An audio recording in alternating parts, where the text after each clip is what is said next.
මුළුමහත් සිංහල සිනමාව පුරාම කිසිදු දිනක අමතක නොවන සංවේගයක් සනිටුහන් කරමින් ප්‍රේක්ෂකයන් අතින් නිලි රැජින යන නාමයෙන් ඔටුනු පැළඳු මාලනී ෆොන්සේකා මැතිනියගේ අභාවය බොහෝ දෙනෙක් කම්පාවට පත්කරවන කාරණයක් බවට පත් වුණා. ආසියාව තුළ මෙතෙක් බිහි වූ දැවැන්තම රංගන ශිල්පීන් 25 දෙනා අතරට එකතුවීමට තරම් දස්කම් දැක්වූ ඇය දෙස් විදෙස් සම්මාන විශාල ප්‍රමාණයකින් පිදුම් ලැබුවේ තාමන් සතු අසහාය රංගන කුසලතාවය නිසාමයි. ප්‍රේක්ෂකයන්ගේ ආදරය ඇයට නොමදව හිමි වුණත් ජීවිත කාලය පුරාම ප්‍රේමයෙන් බැටකෑ මාලනියගේ ජීවිතයේ ඔබ මෙතෙක් නොඇසූ කරුණු එකතුවා මේ වීඩියෝවෙන් රැගෙන එන්නට අපි සූදානම්. අංක 10 දේශපාලන ජීවිතය. 2010 වසරේදී බොහෝ දෙනෙක් පුදුමයට පත් කරමින් මාලනී ෆොන්සේකා දේශපාලන දිවියට පිවිසුණා. ඒ ඡන්දයකට ඉදිරිපත් වීමකින් තොරව එක්සත් ජනතා නිදහස් සන්ධානයේ ජාතික ලයිස්තුව හරහා පාර්ලිමේන්තුවට තේරුම්පත් වීමත් සමගයි. ඉන් පසුව පාර්ලිමේන්තුව තුළදී කලාව සහ සිනමාව වෙනුවෙන් තමන්ගේ හඬ අවදි කළ ඇය කලාකරුවන් වෙනුවෙන් අවශ්‍ය නීති සම්පාදනය කිරීම සඳහාද කටයුතු කළා. කෙසේ වෙතත් තමන්ගේ දේශපාලන දිවිය පුරාම මතභේදාත්මක විවාදවලින් වැළකී සිටි ඇය ඉන්පසුව 2015 වසරේදී දේශපාලනයෙන් ඉවත් වී නැවතත් තමන්ගේ කලා දිවියට අවතීර්ණ වුණා. අංක 9 පවුල් පසුබිම. තමන්ගේ පවුලේ සබඳතා කිසිවකින් තොරව කලාවට පැමිණි කලාකාරණයක් ලෙස තමන්ගේම නමක් නිර්මාණය කරගන්නට මාලනිය සමත් වුණා. සහෝදර සහෝදරියන් 12 දෙනෙකුගෙන් සමන්විත ඇයගේ පවුලේ සහෝදරයන් දෙදෙනෙකු වූ දයානන්ද සහ ආනන්ද ෆොන්සේකා යන සහෝදරයන් දෙදෙනා කලාවට සම්බන්ධ අය වූ අතර ඇයගේ සහෝදරියක් වූ දමයන්ති ෆොන්සේකාද කලා කටයුතුවලට සම්බන්ධ වී සිටිනවා. මේ වන විට සිංහල සිනමාවේ කැපී පෙනෙන චරිතයක් බවට පත්වී සිටින සමනලි ෆොන්සේකා ආනන්ද ෆොන්සේකාගේ දියණිය වන අතර තවත් නව පරපුරේ ජනප්‍රිය රංගන ශිල්පිනියක් වෙන සිනාලි කෝෂිලා ෆොන්සේකාද මාලනී ෆොන්සේකා මැතිනියගේ සහෝදරියෙක් වන ඔපාලි ෆොන්සේකාගේ දුවනියයි. මඩොල් දුව චිත්‍රපටයෙන් සිනමාවට පිවිසි දමයන්ති ෆොන්සේකා විවාහ වී සිටින්නේ දක්ෂ චිත්‍රපට නිර්මාණකරුවෙකු වන ප්‍රසන්න විතානගේ සමගයි. එමෙන්ම මාලනීගේ සහෝදරියන් වන ශ්‍රියානි සහ රසාදරී ෆොන්සේකාද කලා කටයුතුවලට සම්බන්ධ වී සිටිනවා. අංක 8 මාලනිය නිලි රැජින උනේ කොහොමද? මාලනී ෆොන්සේකා වසර ගණනාවක සිට සිංහල සිනමාවේ හඳුන්වා දුන්නේ නිලි රැජින යන ගෞරවනීය අනුවර්ත නාමයෙන්. ඇය උදෙසා පැවති අවසාන උපහාර උළලේද නම් කර තිබුණේ රැජිනියේ යනුවෙනුයි. සිනමා විචාරකයන් වන බෝපති නලින් සහ අතුල සමරකෝන් පෙන්වා දෙන්නේ නිලියක තරුවක් බවට පත්වෙන්නේ ඔවුන් සතුව තිබෙන තරු ගුණය නිසා බවයි. එම ගුණය මාලනී සතුව නොවඩුව පැවති අතර බොහොමයක් චිත්‍රපට මාලනීගේ චිත්‍රපට යනුවෙන් පවා හැඳින්වීමට අපේ රටේ ජනතාව කටයුතු කළේ ඒ නිසාමයි. එවක නිවෙස්වල බිත්ති මාලනීගේ පෝස්ටර් සහ කැලෙන්ඩර් වලින් හැඩවී තිබූ අතර මාලනී ෆොන්සේකා ප්‍රිය නොකර කෙනෙක් නොසිටියේ ඇය සතුව තිබුණු ඒ තරු ගුණය නිසාමයි. සිංහල සිනමාවේ රුක්මනී දේවියට පසුව බිහි වූ තාරකාව වූ මාලනී ෆොන්සේකා 70 දශකයේ සිට අඛණ්ඩව සිංහල සිනමාවේ නිලි රැජින යන ගෞරවය රැක ගැනීමට සමත් වූ අතර එයට හේතුව වූ ප්‍රධාන කරුණු තුන වූයේ ඇය සතු තාරකා ගුණය, විශිෂ්ට රංගනය සහ යුගයට සාපේක්ෂව අනුවර්තනය වීමේ හැකියාව බව බොහෝ දෙනෙකුගේ මතයයි. අංක 7 ලබාගත් සම්මාන. දේශීය වශයෙන් මෙන්ම විදේශීය වශයෙන් සම්මාන රැසක් දිනාගත් මාලනී ෆොන්සේකා ජාත්‍යන්තර වශයෙන් අවස්ථා කිහිපයකදීම ඇගීමට පාත්‍ර වුණා. ඒ අතරින් බොහෝමයක් විශේෂිත වූ සම්මාන බවට පත් වුණේ පහත සඳහන් සම්මානයි. 1975 වසරේ 9 වන අන්තර්ජාතික මොස්කව් සිනමා උළෙලේදී එයා දැන් ලොකු ළමයෙක් චිත්‍රපටය වෙනුවෙන් හිමි කරගත් ගෞරව ඩිප්ලෝමා සහතිකය සහ චිත්‍රපට නිෂ්පාදකවරුන්ගේ සම්මානය. 1977 වසරේ සිරිපාල සහ රන්මැණිකා චිත්‍රපටය වෙනුවෙන් 6 වෙනි දිල්ලි ජාත්‍යන්තර සිනමා උළෙලේදී හිමි කරගත් ගෞරව කුසලතා සම්මාන සහතිකය. 1989 වසරේදී සොන්ටා ජාත්‍යන්තර සංවිධානය විසින් ලබා දුන් සාර්ථකව කාන්තාවට හිමි සොන්ටා ජාත්‍යන්තර සම්මානය. 39 වන ඉන්දියානු ජාත්‍යන්තර සිනමා උළෙලේ හිමි වුණු රෙදි මයුර සම්මානය. 2014 වසරේදී ප්‍රංශයේ ඩූවිල් නගරාධිපතිවරයා පිරිනැමු ඩූවිල් නගර සම්මානය. මෙම සම්මානවලට අමතරව ඇය ජනාධිපති සරසවිය සිග්නිස් ඇතුළු සම්මාන රැසකට හිමිකම් කියූ අග්‍රගන්‍ය නිලියක් වෙනවා. අංක 6 මාලනිය සහ ලකී ඩයස්ගේ විවාහය. තමන්ගේ පළමු විවාහයෙන් පසුව මාලනී වර්තමානයේ පවා අතිශයින් ජනප්‍රියත්වයට පාත්‍ර වෙන ලකී ඩයස් සමග 1986 වසරේ ජූලි 12 වෙනිදා විවාහ වූ බව ආන්තර්ජාලයේ සඳහන් වෙනවා. කෙසේ නමුත් තහවුරු නොකළ වාර්තා කිහිපයකම සඳහන් වෙන්නේ ඔවුන් දෙදෙනාගේ විවාහය වසර 2කින් අවසන් වූ බවයි. මෙම දෙදෙනා යාමට තවත් රංගන ශිල්පිනියක් සමග ලකී ඩයස් ඇති කරගත් අනියම් සම්බන්ධතාවයක් හේතු වූ බව එවකට පැතිරී ගිය තවත් එක් මතයක් වුණා. ඒ වගේම මාලනී තමන්ගේ විවාහ ජීවිතයට අවශ්‍ය කැපකිරීම් නොකිරීම මෙම විවාහය දෙදරා යාමට හේතු වූ බව තවත් සමහරෙකුගේ විශ්වාසය වුණා.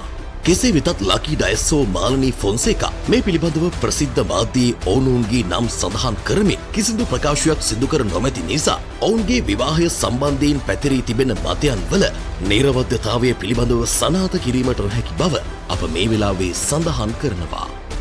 අංක 5 මාලනියගේ පළමු විවාහය. රෙදි තිරේ පුරාවටම පෙම්වතියක් ආදරබර බිරිඳක් ලෙස චරිත නිරූපණය කළ මාලනීට සැබෑ ජීවිතයේදී එය ඉටු කර ගැනීමට තරම් වාසනාවක් හිමි වුණේ නැහැ.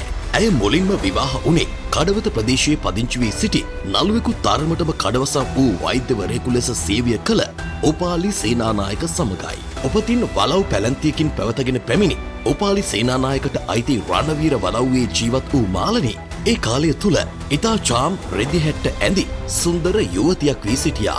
නමුත් පසුව මාලනී රංගනයෙන් දායක වූ 4 දෙනාම සූර්යෝ සහ ආදරේ හිතනවා දැක්කම වැනි චිත්‍රපට සාර්ථක වීමත් සමග ඇයගේ විවාහය බිඳී යාමට පටන්ගෙන තිබුණා. කෙසේ වෙතත් විවාහය බිඳී යාමෙන් පසුව මාලනී විජය සමග රංගනයේ යෙදෙන ආකාරය වාරින් වර පැමිණ නැරඹීමට කඩවත සිලෝන් මෝවිටෝන් සිනමා හලෙහි කළමනාකරුව සිටි මාලනීගේ පළමු සැමියා අමතක කළේ නැහැ.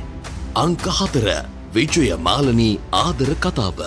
විජයගේ නම කියවුණු සෑම තැනකදීමත් මාලනීගේ නම කියවුණු සෑම තැනකදීමත් ඔවුන් දෙදෙනාටම පොදුවේ අනිවාර්යයෙන්ම කතාබහට ලක් වූ කාරණාවක් තිබුණා නම් ඒ ඔවුන් දෙදෙනාගේ අහිමි වී ගිය ආදර කතාවයි.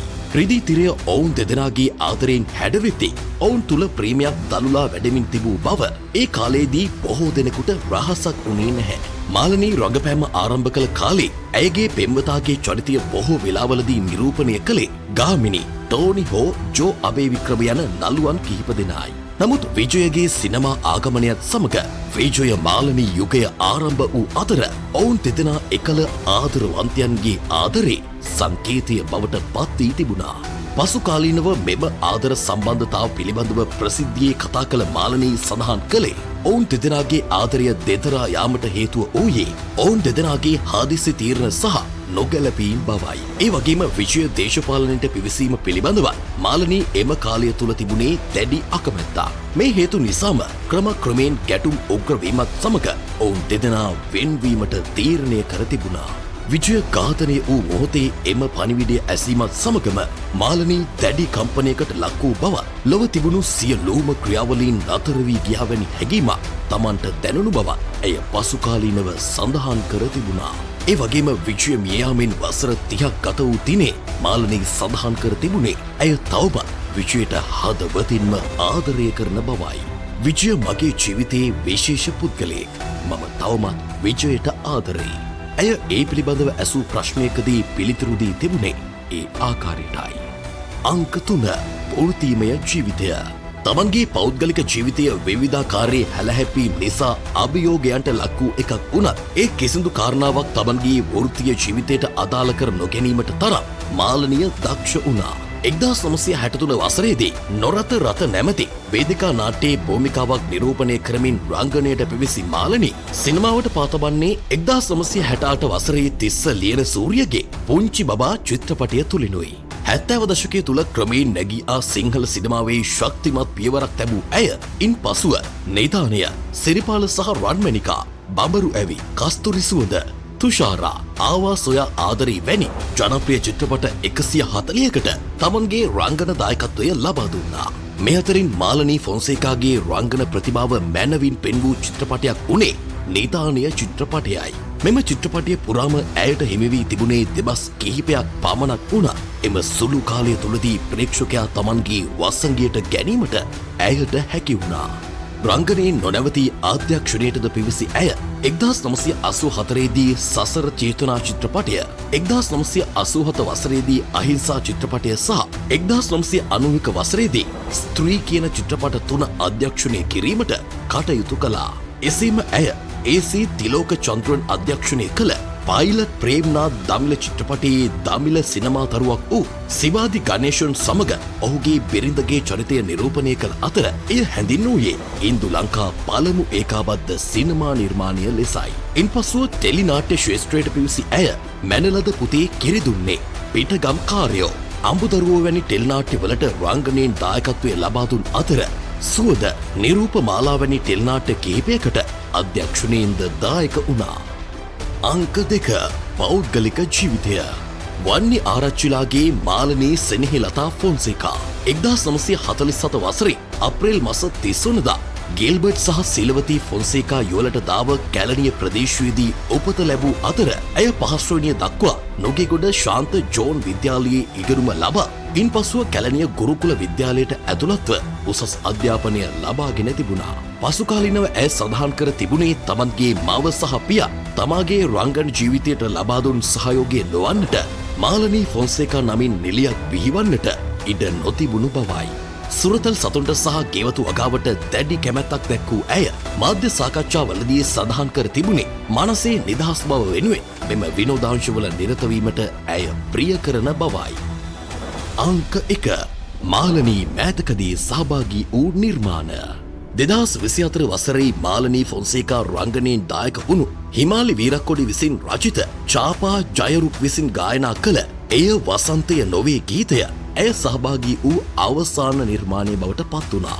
එසේම කාලයගේ ඇවෑමින් වයෝවෘද්ධ වූ මාලනී ෆොන්සේකා මැතිනියගේ මෙම වසරේ එළඹුණු උපන්දිනය වෙනුවෙන් රැජිනී නම් උපහාර උත්සවයක් සංවිධානය කිරීමට සහෝදර කලාකරුවන් තීරණය කොට තිබුණා. තමන්ගේ රංගන ජීවිතයේ අමතක කළ නොහැකි සුන්දර මතකයන් රැසක් ආවර්ජනය වූ මේ කලා උළෙල පුරාම ඇය ඉතා සංවේදීව සතුටින් ගත කළ ආකාරය අපිට දැකගන්නට හැකි වුණා. කෙසේ වෙතත් ලෝදහමට අනුව තමන්ගේ දිවි ගමන නිම කළ නිලි රැජිනගේ දේහය 25 වන ඉරිදා දින පෙරවරු 10 සිට ජාතික චිත්‍රපට සංස්ථා පරිශ්‍රයේ තරංගනී ශාලාවේදී මහජන ගෞරවය වෙනුවෙන් විවෘතව තැබීමට නියමිතව තිබෙනවා. එසේම ඇගේ අවසන් කටයුතු 26 වන සඳුදා සවස නිදහස් චතුරස්‍රයේදී රාජ්‍ය ගෞරව සහිතව සිදු කිරීමටද නියමිතයි. පුරා දශක ගණනාවක් ආදරේ ප්‍රේමයෙන් සිංහල සිනමාව රසවත් කළ ප්‍රේක්ෂක හදවත් තුළින් කිසිදා නොමියෙන රැජිනියනි. ඉතින් ඔබට අපෙන් නික්මී පැතු සුවය සොයා යන්නට අවසරයි.